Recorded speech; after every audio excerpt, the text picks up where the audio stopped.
Duaların sirləri var, yəni duaların qəbul olunma sirləri, hansı hallara dualar qəbuldur, ümumiyyətlə dua anlayışı nədir, duanın gözəllikləri, duanın sirləri, istəyirəm bu barədə, yəni duanın mahiyyəti, duanın önəmi.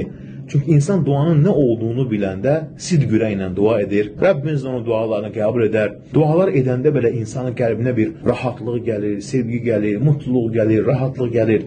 Çünki ona görə ki, dua Allahla qul arasında olan bir ünsiyyətdir. İnsan dərdini ona danışır. Əgər bir insan ona ürəkdən dua edərsə, onu çağırarsa, qorxu içində ona sığınarsa, problem varsa, Allah onu geri çevirməz. Onu özünə yaxınlaşdırar, ona cavab verər. Çünki o çox mehriban və şəfqətlidir.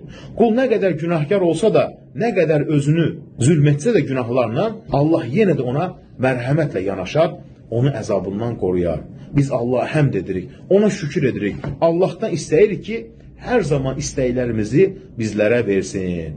Həqiqətən də dua gözəl bir nədir, ibadətdir.